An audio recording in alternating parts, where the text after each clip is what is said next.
Neuro science of memory शुरू करते हैं। इसमें जो ये पैराग्राफ है पहला, इसमें ये बताया हुआ है कि हमारी जो मेमोरीज हैं, डिफरेंट मेमोरीज हैं, जैसे लॉन्ग टर्म मेमोरी में प्रोसीजरल है सिमेंटिक है, शॉर्ट टर्म मेमोरी है, ये सारी अलग अलग जगह अलग अलग पार्ट्स ऑफ ब्रेन में स्टोर होती है। मतलब ब्रेन का कोई एक पार्ट नहीं है जो सारी मेमोरी स्टोर करता है।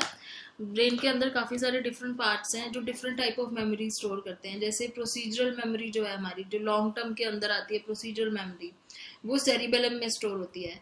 शॉर्ट टर्म मेमोरी है जो वो प्री फ्रंटल कॉर्टेक्स और टेम्पोरल लोब में स्टोर होती है। प्री फ्रंटल कॉर्टेक्स मतलब आपके ब्रेन का सबसे आगे वाला जो पार्ट है, और टेम्पोरल लोब जो कानों की तरफ होते हैं दोनों साइड पे। शॉर्ट टर्म मेमोरी यहाँ स्टोर होती है। फिर फियर वाली जो मेमोरी होती है, जब कभी हम किसी चीज़ से डर गए होते हैं, वो हमारे माइंड में बैठ जाती है वो चीज़।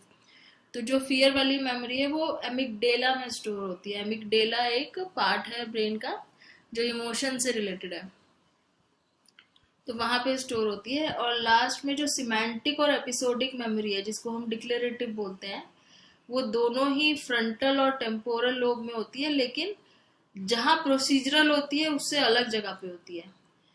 ऊपर हमने देखा कि प्रोसीजरल भी हमारी फ्रंटल और टेम्पोरल लोब में होती है, लेकिन डिक्लेरेटिव भी उसी लोब में होती है, लेकिन जगह अलग है, लोकेशन अलग है। लोब सेम है, लोकेशन अलग है। अब आगे चलते हैं। इसमें neural activity, structure and proteins in memory formation में ये बता रहे हैं कि जब भी कोई मेमोरी बनती है, जब भी हम किसी चीज़ की मेमोरी, किसी चीज़ को याद करने की कोशिश करते हैं, और जब भी कोई मेमोरी बनती है हमारे माइंड में, तो उसके अंदर तीन चार चीज़ें होती हैं। बेसिकली चार स्टेप्स होते हैं। पहला स्टेप होता है कि ब्रेन के अंदर फिजिकल चेंजेस होते हैं, नए न्यूरॉन्स बनना, पुराने न्यूरॉन्स हटना, तो ये सब फिजिकल चेंजेस होते हैं। फिर नंबर ऑफ रिसेप्टर साइट्स में भी चेंजेस होते हैं। रिसेप्टर साइट्स होते हैं जो रिसीव करते हैं इंफॉर्मेशन, उसमें भी चेंजेस होते हैं। सेंसिटिविटी और सिनैप्स में भी चेंजेस होते हैं। जो सिनैप्स के अंदर सेंसिटिविटी होती है, पोटेंशियल होता है, पोटेंशिएशन होता है, जो हमने न्यूरॉन्स में पढ़ा था, उन सब में चेंजेस होते हैं। और लास्ट में जो चौथा चेंज होता है वो मॉडिफिकेशन इन प्रोटीन होता है। तो जो मॉडिफिकेशन ऑफ प्रोटीन है, वो जो पर्टिकुलर प्रोटीन इसके लिए मेमोरी के लिए यूज होता है, वो ये वाला है 4EBP2। ये वाला जो प्रोटीन है ये कंट्रोल करता है production of new nervous system proteins का। न्यू प्रोटीन जब बनते हैं, जब भी हम कोई नई चीज याद करते हैं, नई इंफॉर्मेशन स्टोर करते हैं, तो न्यू प्रोटीन्स बनते हैं, new nervous system proteins produce होते हैं, तो उसकी प्रोडक्शन ये कंट्रोल करता है। स्पेसिफिक प्रोटीन है ये 4EBP2। तो ये जो चार चेंजेस होते हैं, पहले फिजिकल चेंज, फिर नंबर ऑफ रिसेप्टर साइट्स में चेंजेस होते हैं, फिर सिनैप्स में चेंजेस होते हैं, फिर प्रोटीन प्रोडक्शन होती है। इन चारों चेंजेस से ये तब होते हैं जब हम कोई चीज़ याद करने की कोशिश करते हैं, और ये प्रोसेस तब तक चलता है जब तक वो चीज़ हमें फाइनली याद नहीं हो जाती और वो हमारे लॉन्ग टर्म मेमोरी में स्टोर नहीं हो जाती। तो इस पूरे प्रोसेस को बोलते हैं कंसोलिडेशन। कंसोलिडेशन मतलब आप कोई चीज याद कर रहे हो, और जब तक आप उस चीज के, आपके माइंड में वो चीज परमानेंटली स्टोर होती है, तब तक उस चीज का कंसोलिडेशन चलता रहता है। और ये कुछ मिनट्स तक भी हो सकता है और कुछ ईयर्स तक भी हो सकता है। जैसे आप अपने फ्रेंड का नाम याद कर रहे हो तो उसमें आपको 2-3 मिनट लगे याद करने में, लेकिन सपोज आप कुछ एक सिलेबस की बुक पढ़ रहे हो जिसको आपको पूरा साल लग गया उसको पढ़ के याद करके एग्जाम देने के लिए तैयार होने में, तो कंसोलिडेशन कुछ मिनट से लेके कुछ सालों तक चल सकता है। डिपेंड करता है कि आप कितनी बारी रिहर्सल्स करते हो, कितना उस पर टाइम देते हो, और कंटेंट कितना है। तो एक तरीके से कंसोलिडेशन का मतलब है जब हमारे ब्रेन में कोई भी नई इंफॉर्मेशन एक परमानेंट इंफॉर्मेशन की फॉर्म में, मेमोरी की फॉर्म में स्टोर होती है, उसको कंसोलिडेशन बोलते हैं। अब हिप्पोकैम्पस एक ब्रेन का पार्ट होता है, लिम्बिक सिस्टम का हिप्पोकैम्पस।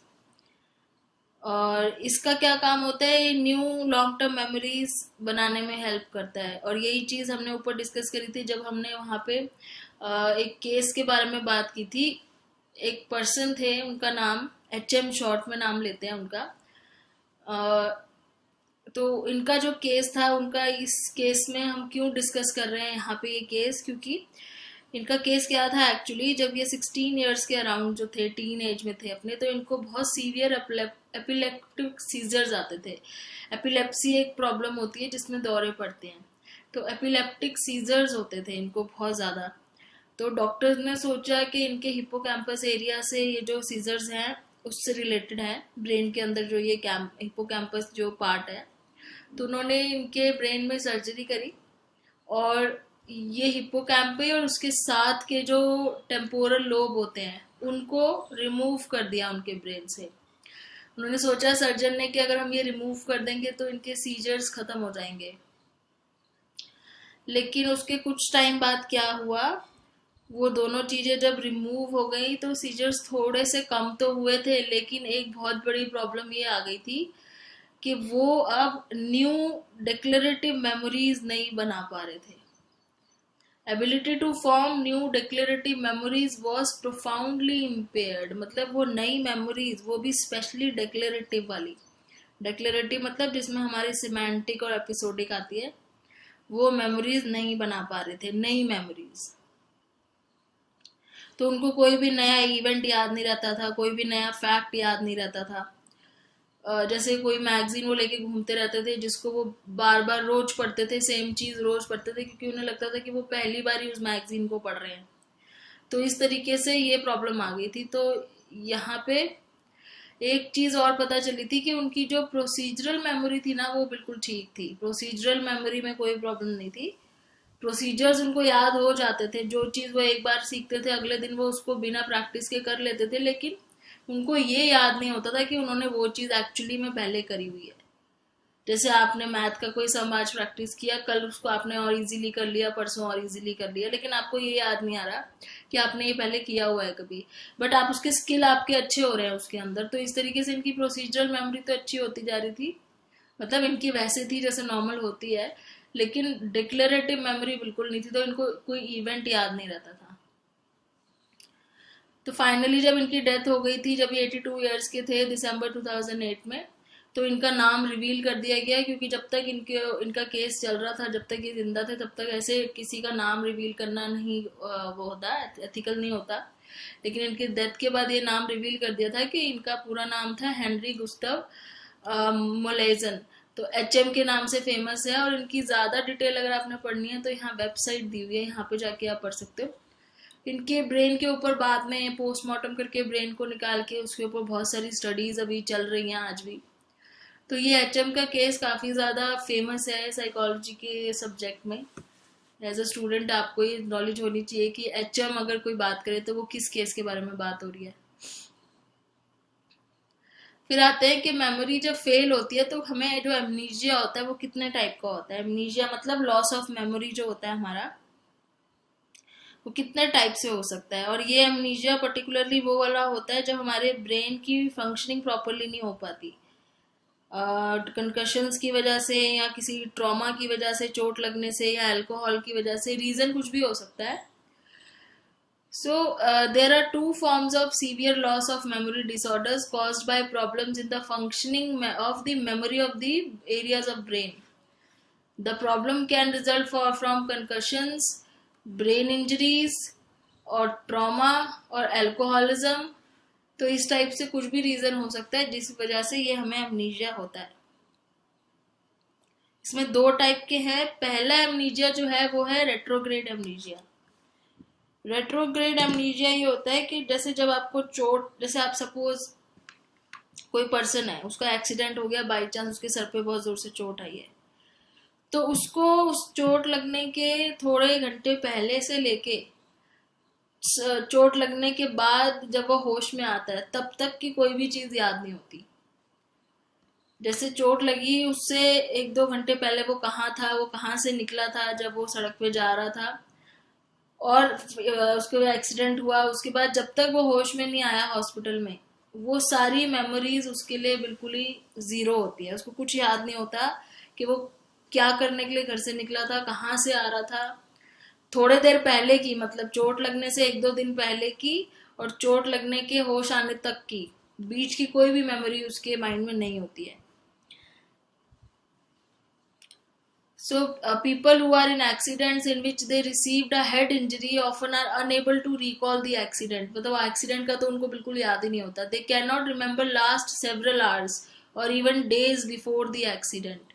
और accident से 1-2 दिन पहले का भी उनको बिल्कुल याद नहीं होता. तो this is called retrograde amnesia which is loss of memory from the point of injury backwards. मतलब जब आपको इंजरी हुई है उससे पीछे की तरफ 1-2 दिन बैकवर्ड आपको याद नहीं है बिल्कुल भी कि क्या हुआ. तो रेट्रोग्रेड मतलब होता है, रेट्रो मतलब बैकवर्ड. तो बैकवर्ड आपको मेमोरी लॉस हो गया, मतलब चोट लगी थी उससे पीछे था, उसके पहले तक की आपकी मेमोरी, 1-2 दिन पहले की मेमोरी भी आपकी लॉस हो गई है. अब ये ऐसा क्यों होता है? क्योंकि अभी क्या है कि आपकी जो कंसोलिडेशन प्रोसेस चल रहा था दिमाग में जब आपकी चोट लगी, तो जो पुरानी मेमोरीज थी, जो अभी कंसोलिडेशन जिसका हुआ नहीं था, मे बी वो 1-2 दिन पहले की कुछ मेमोरीज होंगी जो अभी भी कंसोलिडेट नहीं हुई होंगी. वो चोट लगने से वो सारी मेमोरीज उड़ जाती हैं. अब इसको बड़े अच्छे से इन्होंने कंप्यूटर के एग्जाम्पल से एक्सप्लेन किया हुआ है कि जैसे आप कंप्यूटर में कोई काम करते हो और काम करते हो, आप डेटा अगर सेव नहीं करते तो क्या होता है, वो डेटा उड़ जाता है. अगर लाइट चली जाए, बाई चांस कंप्यूटर बंद हो जाए एकदम से, तो वो डेटा सारा उड़ जाता है. तो ऐसे ही कंसोलिडेशन का मतलब क्या होता है कि आपने सेव कर लिया. तो जब आपका माइंड कोई चीज अभी सेव नहीं करता है क्योंकि उसको टाइम लग रहा होता है उसको प्रोसेस करने में, तो जो चीजें सेव नहीं हुई होती, कंसोलिडेट नहीं हुई होती, चोट लगने से अचानक से वो चीजें उड़ जाती हैं, वो मेमोरीज उड़ जाती हैं. तो कुछ ऐसी मेमोरीज होती हैं जिनको टाइम लगता है. अब कुछ मेमोरीज तो ऐसी थी जो कंसोलिडेट हो गई थी, वो अभी भी है आपके माइंड में, लेकिन कुछ ऐसी थी जिनको अभी और टाइम लगना था, तो वो अभी कंसोलिडेशन में चली रही थी. उतनी देर में आपका एक्सीडेंट हुआ और वो वाली मेमोरीज भी सारी उड़ गई जो कंसोलिडेट नहीं हुई थी, प्लस एक्सीडेंट वाला टाइम जो था वो सब. तो अब उससे पहले का आपको याद है, 2-3 दिन पहले का तो याद है, लेकिन उसके बाद जो हुआ वो कुछ भी याद नहीं है. तो ये हो गया रेट्रोग्रेड एमनीशिया. उसके बाद आता है इसका दूसरा फॉर्म जो एमनीशिया का, वो है एंटीरोग्रेड एमनीशिया. एंटीरोग्रेड एमनीशिया वही है जो एचएम का केस था कि फर्दर आगे कोई मेमोरी नहीं बन पा रही थी. अब इसमें अगर हम कंप्यूटर से कंपेयर करें तो सपोज आप कंप्यूटर आपने ऑन करा लेकिन वो डैमेज है आपकी हार्ड ड्राइव, तो आप कंप्यूटर में जो लिखा हुआ है वो पढ़ पा रहे हो, लेकिन उसमें आप टाइप करके सेव नहीं कर पा रहे कोई चीज. तो वो हो गया एंटीरोग्रेड एमनीशिया के मतलब जो है वो है, लेकिन आगे फर्दर जो चीज आप कर रहे हो वो सेव नहीं हो रही है. एट प्रेजेंट आपको, या आप जो कर रहे हो उसको आप एट प्रेजेंट आप समझ रहे हो सारी चीजें, लेकिन जैसी वो चीज आप बंद करते हो, उसके बारे में सोचना बंद करते हो, वो चीज आपके माइंड से उड़ जाती है. सो इस टाइप का एमनीशिया था एचएम को भी, जिसको एंटीरोग्रेड एमनीशिया कहते हैं. Loss of memory from the point of injury और इलनेस फॉरवर्ड, मतलब आगे की तरफ फॉरवर्ड. और इसके साथ ज्यादातर लोगों को एक और प्रॉब्लम हो जाती है जिसको सिनाइल डिमेंशिया भी बोलते हैं. सिनाइल डिमेंशिया क्या है? एक मेंटल डिसऑर्डर है जिसमें सीवियर फॉरगेटफुलनेस होती है. मतलब काफी ज्यादा भूलते हैं वो लोग, कंफ्यूजन में रहते हैं, मूड स्विंग्स बहुत ज्यादा होते हैं. तो ये खासकर इन लोगों में ज्यादा दिखता है जिनको एक एंटीरोग्रेड एमनीशिया की प्रॉब्लम हो जाती है. So if retrograde amnesia is like losing a document in the computer because of the power loss, anterograde amnesia is like discovering that your hard drive has become defective and you can read the data that are already on the hard drive but you cannot store any new information. तो ये इन्होंने with example दोनों समझाए हुए हैं कैसे retrograde होता है और कैसे एंटीरोग्रेड होता है. फिर आते हैं एक और तीसरे पार्ट पे जो कि इन्फेल्टाइन एमनीशिया. और ये वो नहीं है, मतलब ये कोई डिसऑर्डर नहीं है, ये जनरल हम सबके साथ ये केस होता है कि जब हमारी एज 2 या 3 साल तक की होती है उससे पहले का हमें याद नहीं होता, जिसको बोलते हैं इन्फेंटाइल एमनीशिया. आपको 3 साल से पहले का अपना जनरली याद नहीं है, बस आपने जो दूसरों से सुना हुआ है आप उसी को इमेजिन करके मेमोरीज में स्टोर करते हो. जो दूसरे लोग आपको बताते हैं, आपकी मदर बताते हैं, फादर बताते हैं, सिबलिंग्स बताते हैं कि उस टाइम जब आप 2 साल के थे तो आप ऐसे करते थे वैसे करते थे. अब दूसरों की सुन के अपने माइंड में मेमोरी बनाते हो, लेकिन आपको अपनी खुद की कोई मेमोरी नहीं है उस टाइम की, क्योंकि उस टाइम पे जो हिप्पोकैम्पस एरिया होता है हमारे ब्रेन का वो पूरे तरीके से डेवलप नहीं हुआ होता, तो जितनी भी मेमोरीज होती हैं वो बहुत इम्प्लिसिट होती हैं। इम्प्लिसिट मतलब कि क्लियर नहीं होती बिल्कुल भी, आप उसको अपने कॉन्शियस माइंड में नहीं ला पाते हो। तो इस चीज को बोलते हैं इन्फेंटाइल एमनीजिया। तो यहाँ पे अब ये चैप्टर की पूरी चैप्टर खत्म हो गया है। फॉरगेटिंग की समरी दी हुई है यहाँ पे, जो टॉपिक हमने डिस्कस किया। फॉरगेटिंग में एबिनहॉस ने सबसे ज्यादा काम किया था, और उन्होंने बोला था कि जब आप कोई चीज को टुकड़ों में बांट के याद करते हो तो वो जल्दी याद होता है, जिसको बोलते हैं डिस्ट्रीब्यूटेड प्रैक्टिस। भूलने का रीजन एक ये भी होता है कि एनकोडिंग फेलियर हो जाता है जब हम किसी चीज को ध्यान नहीं देते, अटेंड नहीं करते हैं किसी चीज को। मेमोरी ट्रेस डिके भी हो सकता है कि ओवर टाइम हमने कोई चीज यूज नहीं करी है तो वो धीरे धीरे डिके हो जाती है। इंटरफेरेंस हो सकता है कि हम कोई चीज अगर याद करने की कोशिश कर रहे हैं लेकिन उसमें पुरानी याद करी हुई चीज का या नई याद करी हुई चीज का इंटरफेरेंस होता है।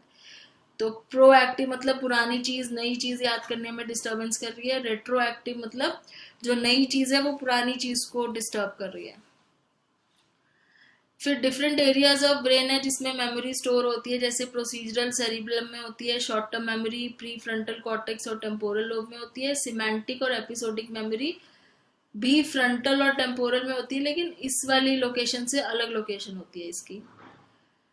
उसके बाद फिजिकल चेंजेस होते हैं ब्रेन में जिसको हम कंसोलिडेशन बोलते हैं। कंसोलिडेशन में रिसेप्टर साइट्स में चेंजेस होते हैं, डेंड्राइट्स में चेंजेस होते हैं। हिप्पोकैम्पस का बहुत इंपॉर्टेंट रोल है लॉन्ग टर्म मेमोरीज बनाने में। और एमनीजिया में हमने पढ़ा कि एक होता है ऑर्गेनिक एमनीजिया, इन्होंने नाम दिया है उसको, जो हमने दो टाइप के पढ़े थे, रेट्रोग्रेड और एंटीरोग्रेड। जो एचएम का केस था वो एंटीरोग्रेड एमनीजिया का था। और इन्फेंटाइल एमनीजिया जो होता है, जो हमारी मेमोरीज होती है 3 साल से पहले तक की, वो हमें याद नहीं होती, तो उसको हम बोलते हैं इन्फेंटाइल एमनीजिया। अब इसी से रिलेटेड क्विज है, ये भी देख लेते हैं। Question number 1, Salvatore was introduced to a number of new people on his first day at his new job. According to Ebbinghaus, when should Salvatore expect to have forgotten the greatest number of names he had just learned? तो यहाँ पे ये कह रहे हैं कि सेल्वेटोर ने एक नई जॉब ज्वाइन करी और उसको बहुत सारे लोगों से इंट्रोड्यूस कराया, तो एबिंगहॉस के अकॉर्डिंग उनको वो नाम सबसे ज्यादा याद करने में डिफिकल्टी कब होगी, तो सबसे ज्यादा कब भूलेगा वो। तो अगर आपको याद है लर्निंग कर्व में उन्होंने बोला था कि पहले घंटे में हम ज्यादा जल्दी भूल जाते हैं, मतलब जब हम स्टार्टिंग में जब कोई चीज लर्न करते हैं तो हम उस टाइम जल्दी भूलते हैं। So within first hour after learning the names, within the first day, within the end of the first week, within near the middle. तो इसमें आएगा within the first hour after learning the names. Question number 2, when a person forgets what someone has just said because he wasn't paying attention to the speaker at all, it is an example of dash explanation of forgetting। तो जब आपने ध्यान ही नहीं दिया कि किसी ने क्या बोला और आप भूल गए उस चीज को, तो उसको क्या बोलेंगे, encoding failure. Edna took sociology in the fall semester and is now taking psychology. Some of the concepts are similar and Edna finds that she sometimes has trouble recalling some of the major sociological theories. She keeps getting them confused with psychology theories. Edna's problem is most likely due to, अब इसमें कह रहे हैं कि Edna ने पहले जो थी सोशियोलॉजी ली थी, उसके बाद उसने साइकोलॉजी अपना सब्जेक्ट चेंज करा लिया, साइकोलॉजी ले ली, लेकिन उसमें उसको कुछ कॉन्सेप्ट्स बहुत सिमिलर मिले। जो कॉन्सेप्ट सोशियोलॉजी में थे वही साइकोलॉजी में भी थे, तो अब वो दोनों में कंफ्यूज हो रही है क्योंकि उसने पहले सोशियोलॉजी में कुछ चीजें पढ़ी थी, अब जब वो साइकोलॉजी में सेम चीजें आ रही है तो वो कंफ्यूज हो रही है।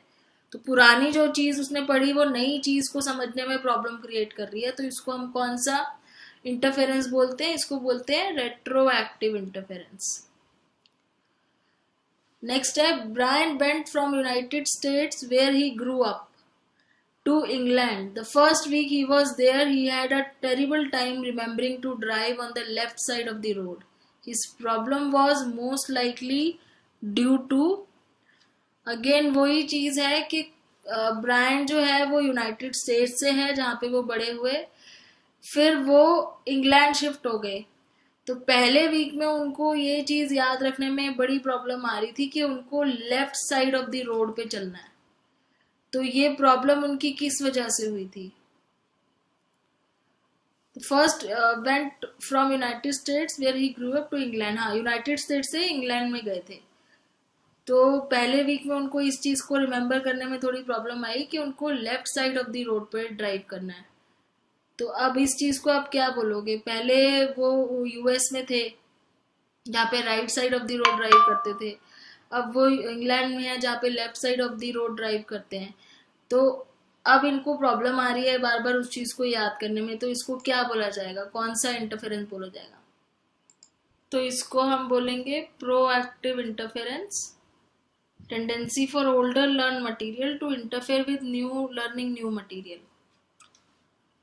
Next question 5. Catherine is trying to hold the names of students she just met in her psychology class in her short-term memory. According to studies, these short-term memories will be stored in what part of the brain? तो short term memories कौन से part of the brain में store होती है? हमने पढ़ा था ना, प्री फ्रंटल लोब और टेम्पोरल लोब में होती है। तो इसमें टेम्पोरल नहीं दिया है तो हम प्री फ्रंटल लोब को मार्क कर देंगे। फिर आ जाता है question number 6। Research suggest that memory formation is a function of. तो रिसर्च के अकॉर्डिंग मेमोरी फॉर्मेशन में क्या क्या होता है? Changes in number of receptor sites, changes in sensitivity of synapse, changes in dendrites and proteins, ये सारी चीजें ही होती हैं। तो इसका मतलब इसमें आएगा ऑल ऑफ द अबव।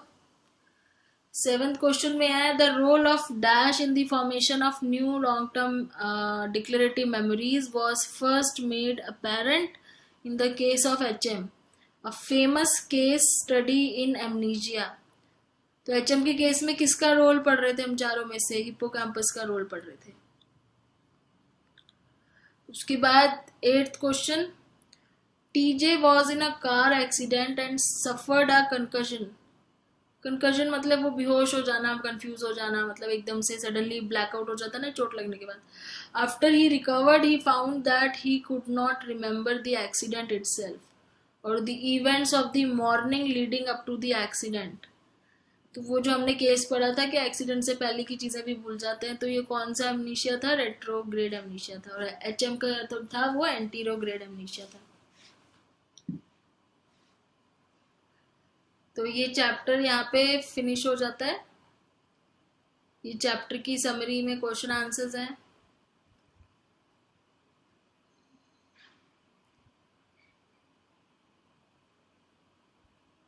आप इसको पॉज करके नोट कर लो, बेशक यहाँ रीड कर लो वीडियो को।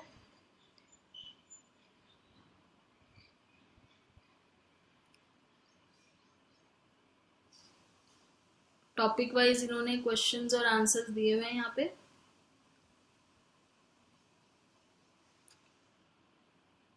और उसके बाद पूरे चैप्टर से रिलेटेड एक क्विज है। इसके अंदर 24 क्वेश्चंस हैं। तो हम ये क्विज भी डिस्कस कर लेते हैं एक बारी।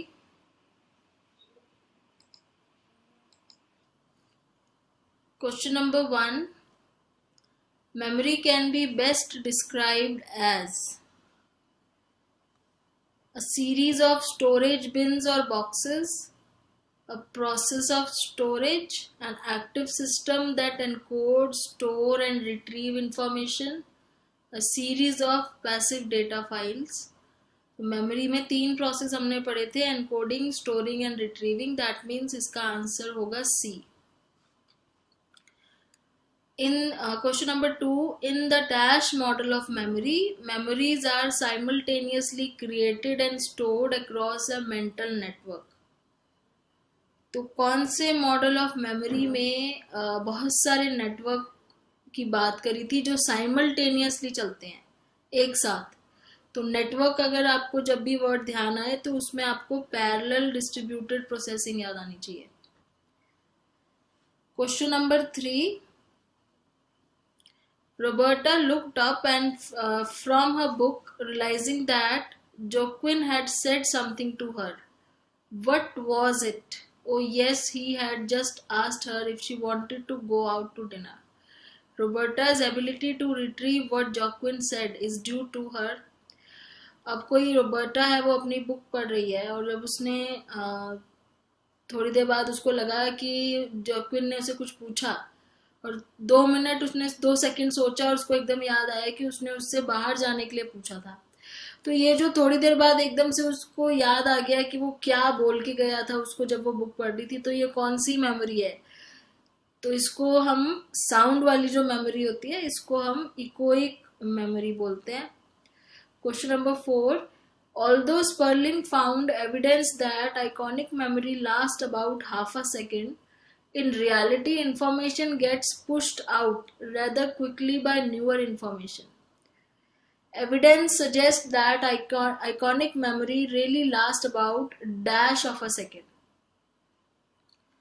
तो एक तरीके से ये पूछ रहे हैं कि जो आइकॉनिक मेमोरी है वो कितनी देर तक के लिए लास्ट करती है हमारे माइंड में, तो ये 1/4 ऑफ अ सेकेंड होता है आंसर इसका। Question number 5. Duration of echoic memory is dash than iconic memory, तो लॉन्गर आएगा क्योंकि इकोइक 4 सेकेंड के लिए होता है, but its capacity is probably, तो इकोइक मेमोरी जो होती है उसकी जो ड्यूरेशन होती है वो उससे ज़्यादा होती है, लॉन्गर आना चाहिए यहाँ पे वर्ड, और कैपेसिटी कम होती है। कैपेसिटी मतलब ज़्यादा चीज़ें नहीं याद कर सकता, 1-2 सेंटेंस तो याद हो सकता है लेकिन ज़्यादा नहीं। कैपेसिटी कम है लेकिन ड्यूरेशन लॉन्गर होती है। Question number 6. When Greg tried to remember the name of his employer's wife, he had trouble getting the right name. At the first, he thought it might be Sandy or Candy, but finally realized that it was Mandy. Greg's confusion is evidence that short-term memories are primarily encoded in dash form.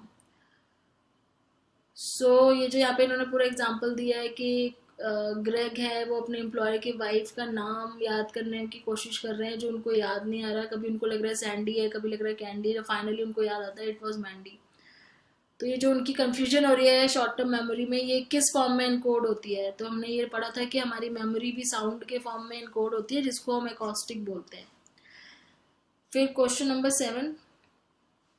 Capacity of short-term memory is limited. More items can be held in this kind of storage through process of dash.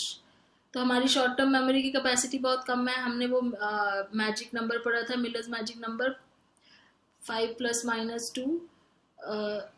तो इसमें अब ये बोल रहे हैं कि कैसे और उसको इंक्रीज कर सकते हैं कैपेसिटी को। सॉरी 7 ± 2 होता है, मैंने 5 बोला, 7 ± 2 होता है। तो इसको कैसे इंक्रीज कर सकते हैं?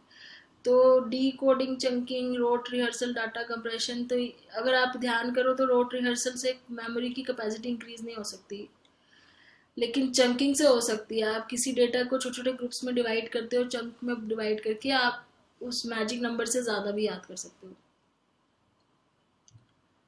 क्वेश्चन नंबर 8 है, the best method for encoding long term memories is probably to use. Long term memory store करने के लिए बेस्ट मेथड कौन सा है? कौन सी रिहर्सल? इलैबोरेटिव, जहाँ पे हम मीनिंग समझते हैं। Question number 9, the level of processing concept of Craik and Lockhart would suggest that which of the following questions would lead to better memory of the word frog. तो अगर आपको याद हो, लेवल ऑफ प्रोसेसिंग जो model है वो क्या बोलता है कि ज़्यादा अच्छे से अगर कोई चीज़ याद करनी है तो कौन सी, किस तरीके से याद हो सकती है?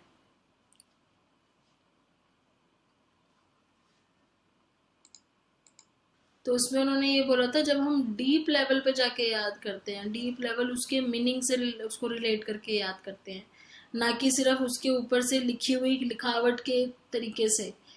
तो जैसे पहला वाला कह रहा है कि वो किससे राइम कर रहा है, फ्रॉग ब्लॉग से राइम कर रहा है, तो इससे याद हो जाएगा ढंग से? हमें नहीं होगा। कर्सिव राइटिंग में लिखा हुआ है, इससे याद हो जाएगा? नहीं होगा। कैपिटल लेटर में लिखा हुआ है, इससे भी नहीं होगा। लेकिन अगर हम इस चीज से याद करेंगे, would it be found in a pond, कि वो पॉन्ड में मिलता है, तो एक तरीके से हम इसको किसी चीज से रिलेट करके याद कर रहे हैं। तो इस तरीके से याद करना ज्यादा बेटर है। फिर आ जाता है 10th question, which type of long term memory is revised and updated more और लेस कॉन्स्टेंटली।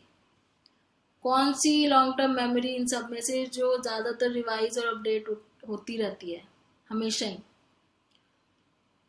तो सिमेंटिक, प्रोसीजरल, एपिसोडिक। इसमें हम एपिसोडिक लेंगे क्योंकि हमारी एपिसोडिक मेमोरी जो होती है, हमारे जो इवेंट्स, हमारे पर्सनल एक्सपीरियंसेस होते हैं वो रिवाइज होते रहते हैं। क्वेश्चन नंबर 11 है, knowledge that we gain from school text books is called dash memory. जो हम स्कूल से पढ़ते हैं, स्कूल में पढ़ते हैं, वो कौन सी, किस टाइप की मेमोरी होती है? Semantic. Question number 12, semantic network model of memory would suggest that which of the following questions would take longest to answer। तो आपको वो नेटवर्क मॉडल अगर याद हो तो जिसमें वो था कि जो बर्ड वाला कॉन्सेप्ट है उसके साथ उससे रिलेटेड चीज़ें हैं, एनिमल वाले कॉन्सेप्ट के साथ उससे रिलेटेड चीज़ें हैं, उस मॉडल में, उस मॉडल के according which of the following questions would take longer to answer. तो कौन से क्वेश्चन का आंसर देना थोड़ा सा ज़्यादा टाइम लगेगा देने में? Is Kohli a dog? Is Kohli a mammal? Is Kohli an animal? तो there would be no difference। तो क्या इन तीनों में से कोई ऐसा क्वेश्चन है जिसको हमें अपने नेटवर्क मॉडल के अकॉर्डिंग आंसर करने में ज़्यादा टाइम लगेगा या तीनों में बराबर टाइम लगेगा, वो ये पूछ रहा है। तो पहले तो मैं आपको बता देती हूँ, कोहली जो है एक डॉग की ब्रीड है। तो अगर ये क्वेश्चन आपसे पूछेंगे कि कोहली या डॉग, तो आप झट से बोल दोगे हाँ, इसमें आपको टाइम नहीं लगेगा सोचने में। अगर आपसे पूछेंगे इस कोहली अ मैमल, तो इसको भी आप इजीली आंसर कर दोगे कि कोहली मैमल जो है वो जो डॉग्स हैं वो मैमल की कैटेगरी में आते हैं। तो जो इसमें भी आपको मतलब थोड़ा सा इतना टाइम नहीं लगेगा सोचने में, क्योंकि आपको पता है कि वो एक डॉग है तो वो मैमल की कैटेगरी में आता है, तो मैमल। लेकिन अगर पूछा जाए कि वो एनिमल है, तो पहले आप एनिमल वाले कॉन्सेप्ट, आपका जो ब्रेन किस तरीके से काम करेगा, पहले एनिमल वाले कॉन्सेप्ट पे जाएगा, फिर उसमें एनिमल के जो जो फीचर्स होते हैं उसको वो देखेगा, फिर देखेगा कि क्या कोहली में वो फीचर्स हैं। तो इसमें थोड़ा सा टाइम लगेगा क्योंकि यहाँ पे एक ब्रॉड कॉन्सेप्ट की बात हो रही है एनिमल, और एनिमल के अंदर बहुत सारी चीज़ें आ जाती हैं। तो ये वाला क्वेश्चन जो है, अगर ये कोई पूछेगा तो इसमें semantic network model of memory को ज़्यादा टाइम लगेगा आंसर देने में, इंस्टेड ऑफ ये वाला जिसमें डायरेक्ट ही पूछा हुआ है।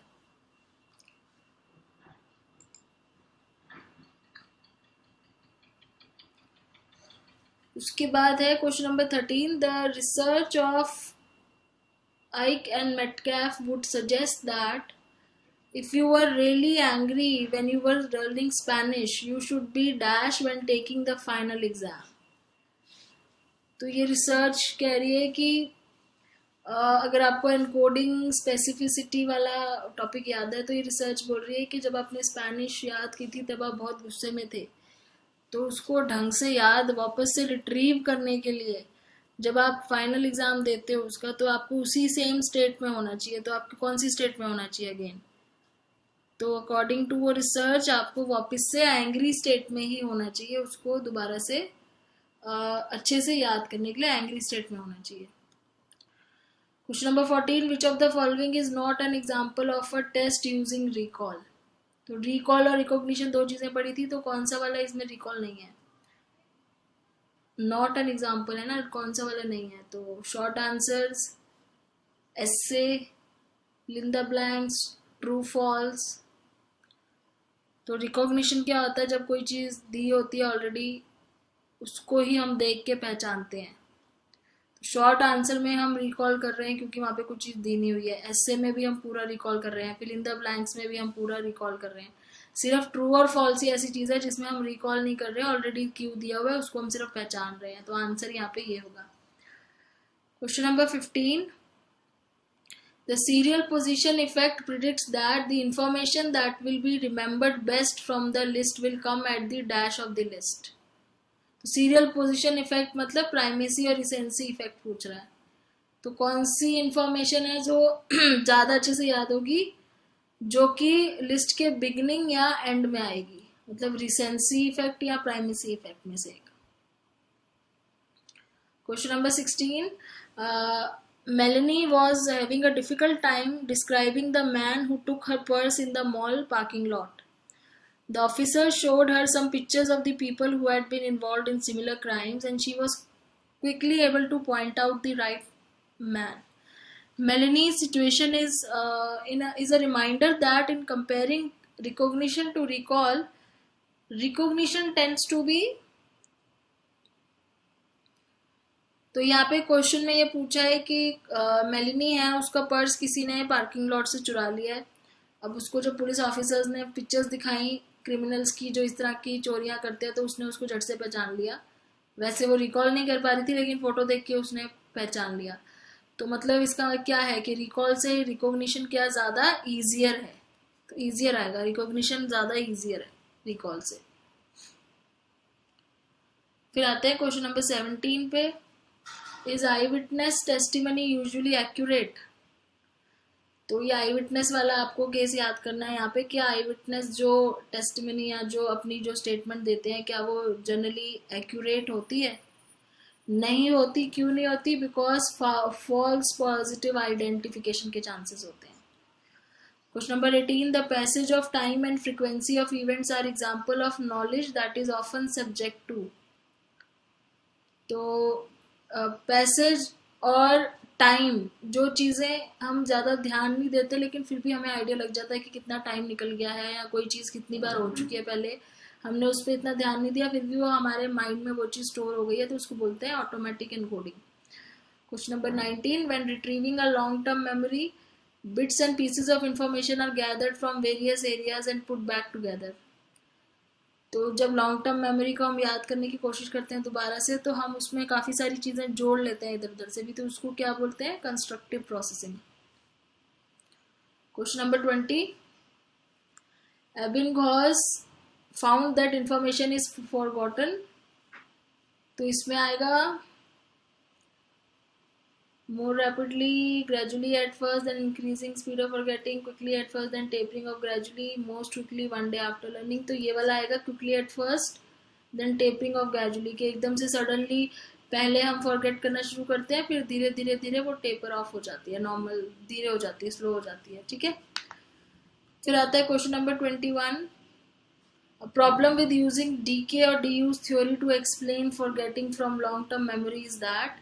तो ये डीके थ्योरी की बात कर रहा है कि वो डीके थ्योरी कहती है कि जब हम कोई चीज़ ज़्यादा देर तक नहीं जिस बारे में सोचते हैं वो हम भूल जाते हैं। तो उसमें क्या प्रॉब्लम है?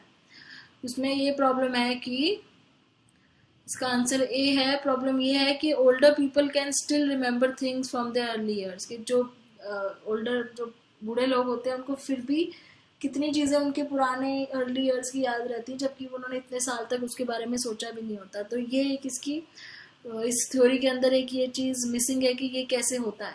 अगर हम कोई चीज़ डीके हो जाती है बिना याद के, तो ऐसे कैसे हो जाता है कि ओल्डर लोगों को पुरानी कोई फोटो देख के याद आ जाता है कि ये तो इनका नाम ये है, ऐसे टाइप से। फिर उसके बाद question number 22, you started out by using WordPerfect and then move to Microsoft Word because your company demanded that all documents to be in word. If you have trouble with word, it is most likely due to। तो ये दोबारा से वो amnesia वाला question है कि आप पहले वर्ड परफेक्ट यूज कर रहे थे, फिर आपने माइक्रोसॉफ्ट वर्ड यूज करना शुरू कर दिया। अब आपको वो वर्ड सीखने में नया जो है माइक्रोसॉफ्ट वर्ड सीखने में प्रॉब्लम हो रही है, क्योंकि पुरानी चीज़ जो याद करी है वो इंटरफेयर कर रही है आपकी अभी की चीज़ में, तो उसको बोलेंगे प्रोएक्टिव इंटरफेरेंस।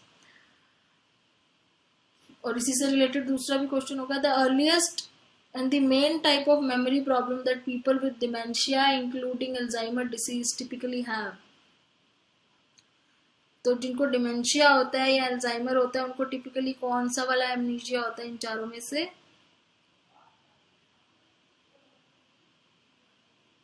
तो डिमेंशिया से रिलेटेड है एंटीरोग्रेड एमनीशिया। उसके बाद लास्ट है, one theory that explains infantile amnesia state that these memories are. तो इन्फेंटाइल एमनीजिया क्या बोलते हैं कि हमारी जो 3 साल से पहले की मेमोरीज होती है वो इम्प्लिसिट होती है और हम उसको कॉन्शियसली रिट्रीव नहीं कर सकते। ये यहाँ पे क्विज खत्म होता है। बाकी ये समरी है पूरे चैप्टर की जो हमने पढ़ा है, चैप्टर 6 मेमोरी का, उसकी पूरी समरी यहाँ पे दी हुई है। 3 बेसिक स्टेप्स है मेमोरी के, एनकोडिंग, स्टोरेज और रिट्रीवल। ये 3 स्टेज मॉडल है, sensory memory, short term memory, long term memory. Consolidation process होता है, रिट्रीवल होता है वापस, मेंटेनेंस रिहर्सल से शॉर्ट टर्म मेमोरी से में हम चीज़ें रख सकते हैं, लेकिन अगर इलेबोरेट रिहर्सल करेंगे तो वो लॉन्ग टर्म में चली जाएगी। फिर इसमें और मॉडल्स दो और थे, पैरेलली डिस्ट्रीब्यूटेड मॉडल था और लेवल ऑफ प्रोसेसिंग मॉडल था। फिर उसकी डिटेल्स हमने पढ़ी थी। सेंसरी मेमोरी में दो आ जाती हैं, इकोनिक और इकोइक। और फिर short term memory, long term memory. Long term में हमने देखा था कि दो टाइप का होता है, प्रोसीजरल और डिक्लेरेटिव, जिसमें से डिक्लेरेटिव की एपिसोडिक और सिमेंटिक दो पार्ट्स हैं। ये हमने एक ये सिमेंटिक नेटवर्क मॉडल डिस्कस किया था। उसके बाद फॉर रिट्रीवल की बात हुई थी कि रिट्रीवल क्यूज क्या होते हैं, एनकोडिंग स्पेसिफिसिटी क्या होती है, स्टेट डिपेंडेंट लर्निंग क्या होती है, रिकॉल और रिकॉग्निशन में क्या फ़र्क है, ऑटोमेटिक एनकोडिंग कैसे होती है, मेमोरीज अपने आप कंस्ट्रक्ट होती रहती हैं जिसमें हमने कंस्ट्रक्टिव प्रोसेसिंग पढ़ा था, मेमोरी रिट्रीवल में क्या प्रॉब्लम्स आती हैं, मिस इन्फॉर्मेशन इफेक्ट होता है, और रिलायबिलिटी ऑफ मेमोरी रिट्रीवल के बारे में बात की थी। फिर फॉरगेटिंग में हमने पढ़ा कि डिस्ट्रीब्यूटेड, एबिंगहॉस ने बोला था कि डिस्ट्रीब्यूटेड प्रैक्टिस से ज़्यादा याद रहता है, एनकोडिंग फेलियर भी हो सकता है, मेमोरी ट्रेस भी डीके भी हो सकती है और इंटरफेरेंस भी हो सकता है। और लास्ट में हमने अमनीशिया के डिफरेंट टाइप्स पढ़े हैं और हिप्पोकैम्पस का जो रोल है लॉन्ग टर्म मेमोरीज को फॉर्म करने में, स्टोर करने में, उसका रोल पड़ा है। ये चैप्टर 6 ऑफ मेमोरी खत्म हो गया। नेक्स्ट वीडियो से हम चैप्टर 7 कॉग्निशन स्टार्ट